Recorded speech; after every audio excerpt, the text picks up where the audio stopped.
الحمد لله وكفى وسلام على عباده الذين اصطفى أما بعد وقد قال الله تبارك وتعالى في القرآن المجيد والفرقان الحميد فأعوذ بالله من الشيطان الرجيم بسم الله الرحمن الرحيم اقیم الصلاة لدلوک الشمس الى غسق الليل وقرآن الفجر ان قرآن الفجر كان مشهودا وقد ورد في الحديث عن جرير رضي الله تعالى عنه قال كنا عند النبي صلى الله عليه وسلم فنظر إلى القمر ليلة يعني البدر فقال إنكم سترون ربكم كما ترون هذا القمر لا تضامون في رؤيته فإن استطعتم ألا تغلبوا على صلاة قبل طلوع الشمس وقبل غروبها فافعلوا ثم قرأ فسبح بحمد ربك قبل طلوع الشمس وقبل الغروب رواه البخاري وقال عليه الصلاة والسلام من صلى البردين دخل الجنة أو كما قال عليه الصلاة والسلام۔ بزرگان محترم، ونٹر کے ایام شروع ہو چکے ہیں اور ہم سب جانتے ہیں کہ ونٹر میں دن چھوٹے ہوتے ہیں اور راتیں بڑی ہوتی ہے۔ نیند آدمی چاہے تو آرام سے پوری ہو سکتی ہے،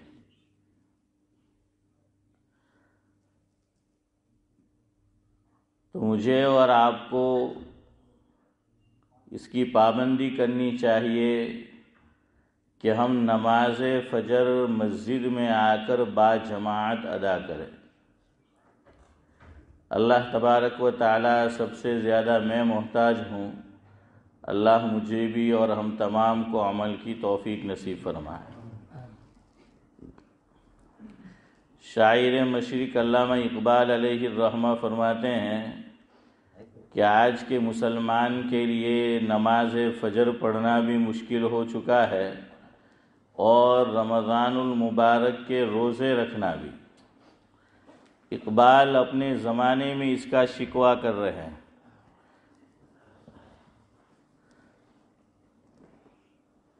اور وہ یہ کہتے ہیں کہ ایک دور تو ایسا تھا کہ یہی مسلمان اللہ کا سودائی اور شیدائی تھا،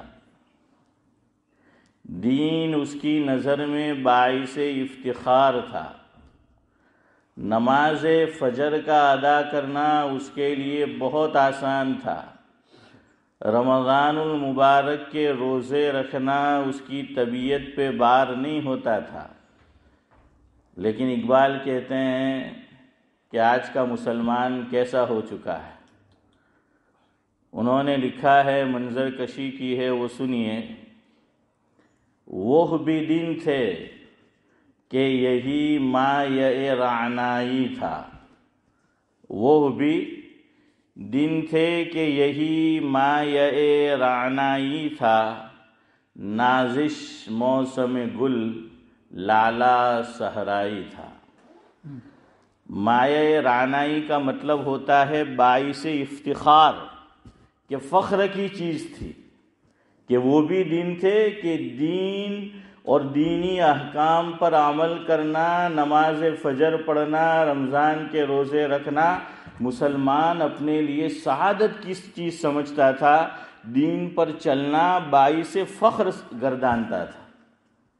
نازش موسم گل یعنی موسم بہار تھی، وہ مسلمانوں کا وہ دور، لالا صحرائی تھا۔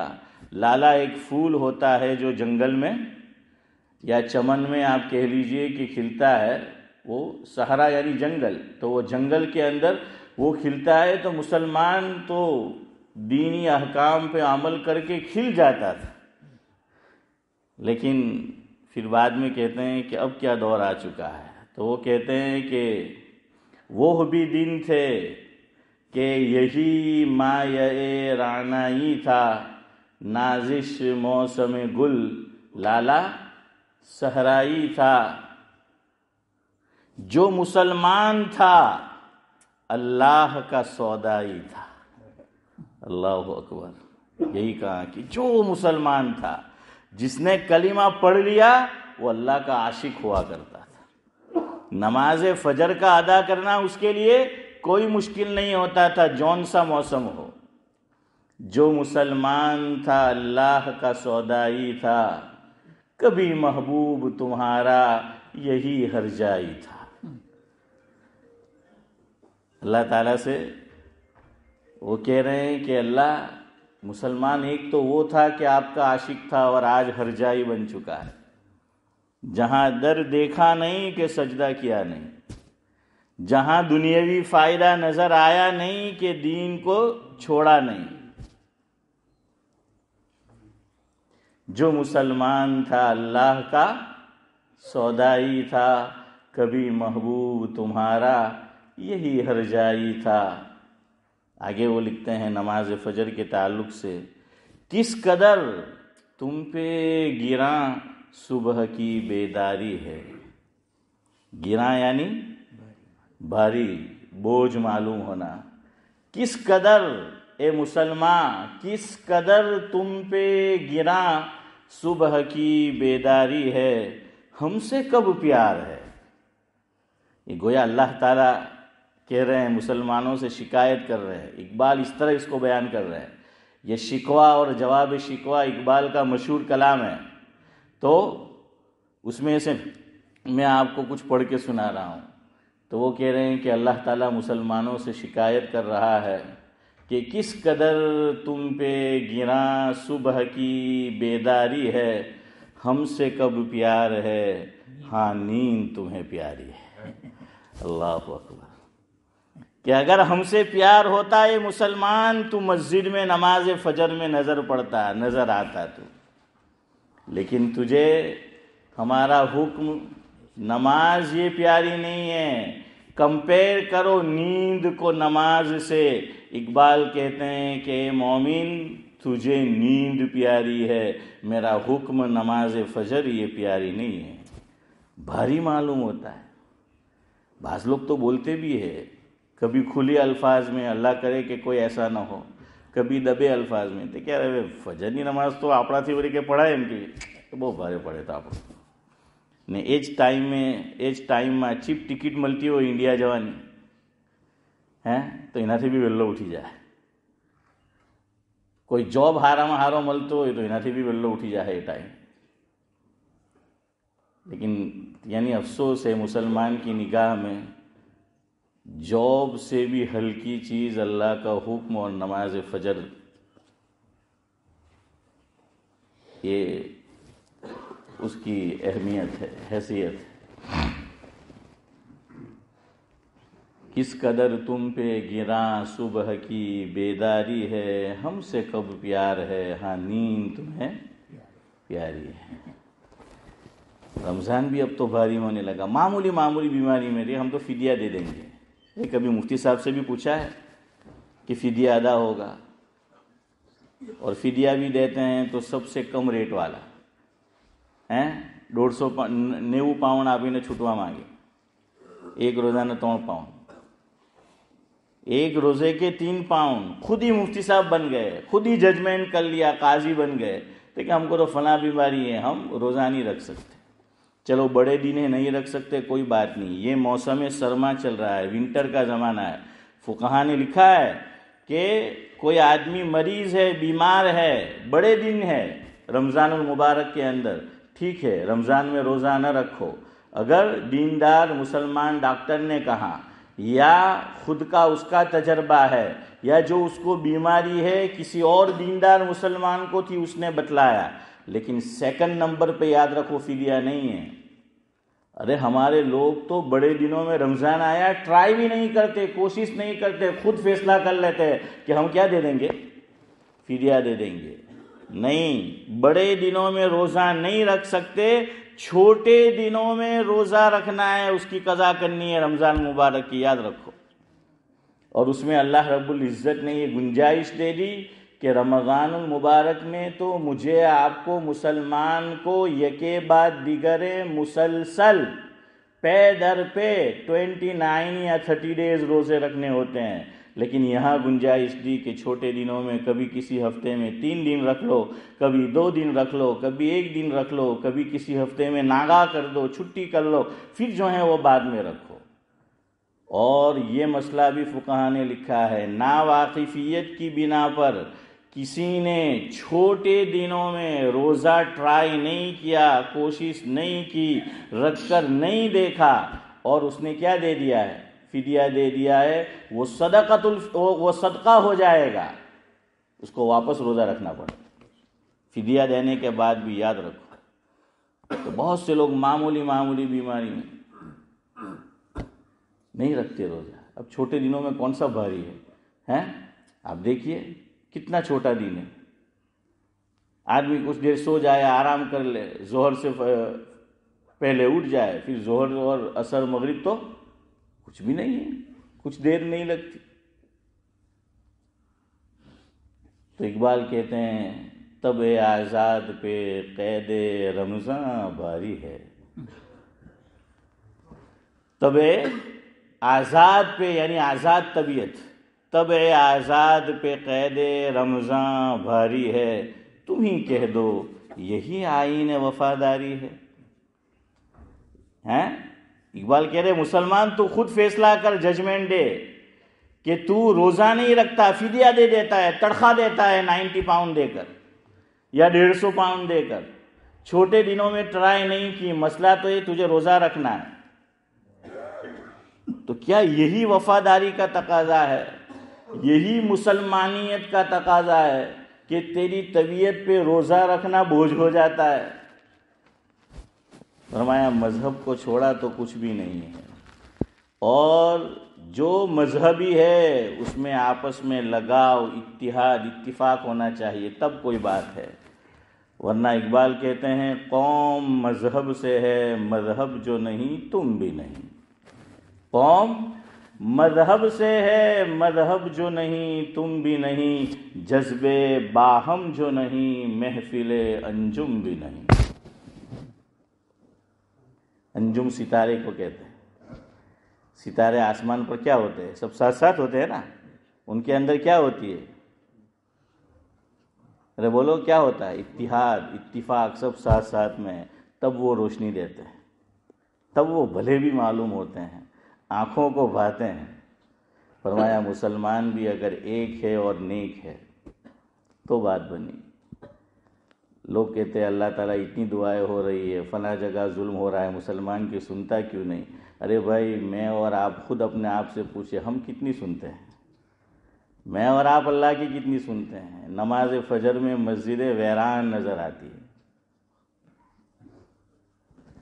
بہرحال نماز فجر کی بڑی اہمیت ہے، نیند بھی اب پوری ہو جاتی ہے، سب نیت کرو، پکی جو ہے نیت کرو، انشاءاللہ فجر کی نماز جماعت کے ساتھ مسجد میں پڑھیں گے، چھوڑیں گے نہیں، خود بھی پڑھیں گے، اپنے گھر کے جتنے احباب ہیں ان سے بھی پڑھوائیں گے، اپنی اولاد سے بھی، اور اپنی اولاد کو یہ کہہ کر، ایک بزرگ نے بڑا اچھا جملہ کہا کہ رات کو اپنی اولاد کو سلاؤ تو یوں نہ کہو کہ بیٹا جلدی سو جا، صبح اسکول کے لیے اٹھنا ہے، یوں کہا کرو کہ بیٹا جلدی سو جا، ہم مسلمان ہیں، صبح نماز فجر کے لیے اٹھنا ہے۔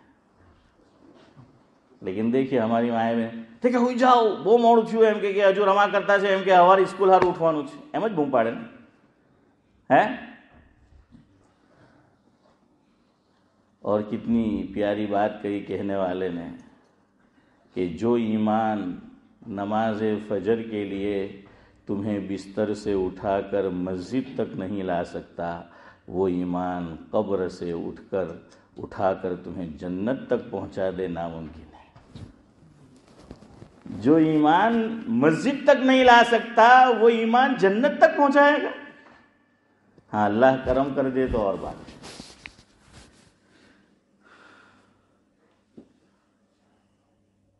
وقت نہیں ہے، میں نے شروع میں روایت پڑھی، اس کا مفہوم سنا دیتا ہوں۔ پہلے آپ سے ایک سوال کرتا ہوں، جنت کی سب سے بڑی نعمت کیا ہے؟ جزاکم اللہ خیرا فی الدارین واحسن الجزاء۔ اللہ تعالیٰ کا دیدار ہے۔ جنت کی سب سے بڑی دولت اور نعمت کیا ہے؟ اللہ تعالیٰ کا دیدار، دیدار الہی۔ یہ جنت سے بھی بڑی دولت جنت میں ہے، اللہ تعالیٰ کا دیدار ہو جانا۔ میں نے شروع میں روایت پڑھی، بخاری شریف میں موجود ہے یہ روایت۔ مشہور صحابی ہے حضرت جریر بن عبداللہ، اللہ کے نبی صلی اللہ علیہ وسلم نے ان کے تعلق سے فرمایا یہ میری امت کا یوسف ہے۔ بڑے حسین و جمیل تھے۔ تو حضرت جریر بن عبداللہ رضی اللہ تعالیٰ عنہ فرماتے ہیں کنا عند النبی صلی اللہ علیہ وسلم فنظر الى القمر لیلۃ یعنی البدر۔ مفہوم یہ ہے کہ ایک دن ہم اللہ کے نبی صلی اللہ علیہ وسلم کی خدمت میں موجود تھے، بیٹھے ہوئے تھے، گویا شمع کے گرد پروانے جمع تھے۔ چاندنی رات تھی، چاند جس کو بدر کہتے ہیں پورا نکلا ہوا تھا۔ تو اللہ کے نبی صلی اللہ علیہ وسلم نے یوں نظر اٹھائی، نگاہ مبارک اٹھی آسمان کی طرف، فنظر الى القمر لیلۃ یعنی البدر۔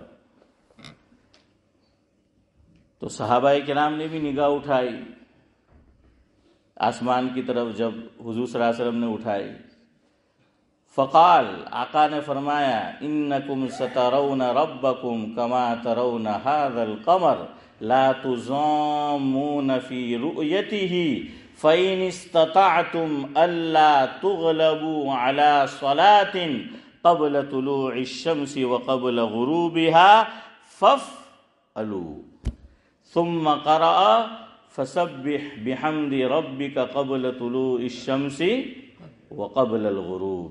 سورہ قاف میں یہ آیت آئی ہے۔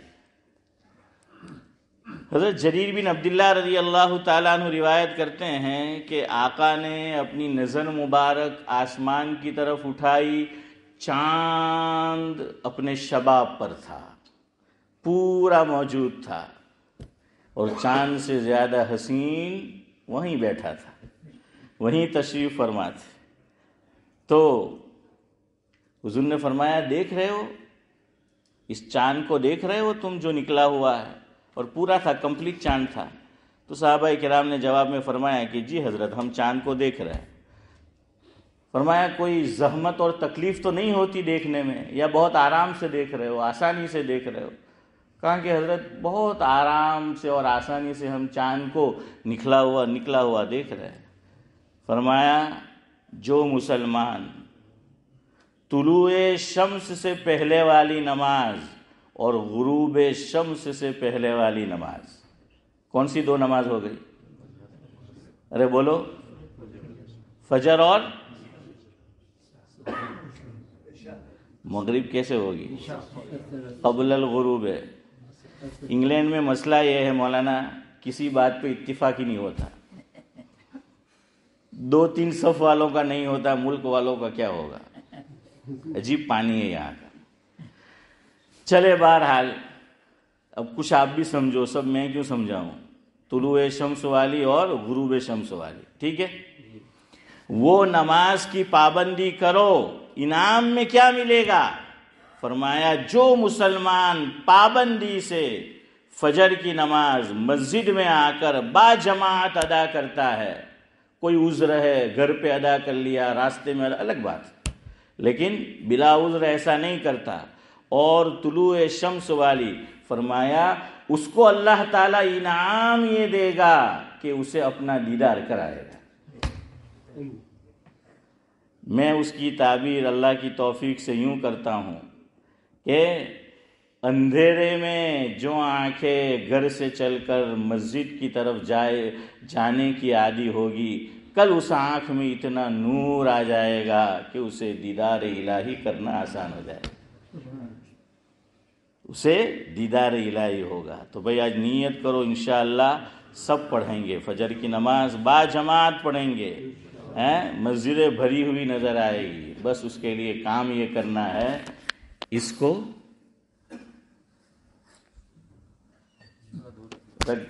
دور رکھ دینا ہے، بند کر دینا ہے، جلدی سو جاؤ۔ کتنی جلدی عشاء کی نماز ہو جاتی ہے، 10 بجے بھی سوئے، ارے تہجد میں آنکھ کھلے گی، فجر میں نہیں، 10 بجے سوئے تو ہم تو پھر بھی 12، 12:30، 1، 2 بجے تک سوتے ہی نہیں، یعنی جب تک ہاتھ سے فون بستر پہ نہیں گرتا تب تک اللہ کا بندہ بستر پہ نہیں گرتا ہے، تب جا کر جو ہے وہ سونے جاتا ہے۔ اتنی قربانی دے دو اس کو، یا جو بھی اس قسم کی چیزیں ہیں جلدی بند کر دو، جلدی سو جاؤ۔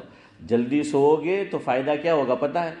اب شروع میں یہ ہوگا، مولوی صاحب تمہیں کلو جلدی ہوا گیا بہاری اونگت نہیں آوے ہوں کو ورسونی عادت پڑے لی ایم کہ اونگت نہیں آوے، ارے آئی جائے، ٹرائی چالو رکھ ہیں۔ لائف ان دا یو کے بلو پٹھو کہ گرین پٹھو جو ایک وقت فیل تھا گیر آوی پہلو જ કામ તે કરે કે પાછો ન જાવે ہیں، ہاں تو بلو لال پٹھو جوئے گرین جوئے تو کرے گی نہیں، تو تے جوئے کہ نہیں جنت نو پٹھو ہیں، تو یہاں بھی کرو نہیں آ رہی ہے، پھر آ جائے گی تو کیا ہوگا پتہ ہے؟ جلدی سوئے ہو جلدی اٹھو گے، رات میں خود بخود جلدی نیند آنا شروع ہو جائے گی۔ کرو گے انشاءاللہ؟ اٹھنا ہے صبح جلدی مومن یہ کام کر، اٹھنا ہے صبح جلدی مومن یہ کام کر، رات کو بستر پہ جا کے جلدی آرام کر، بقدر ضرورت موبائل کا استعمال کر، دیر تک نہ تو ٹائم اس پہ پاس کر۔ سبحان اللہ و بحمدہ، سبحانک اللہم و بحمدک، نشہد ان لا الہ الا انت۔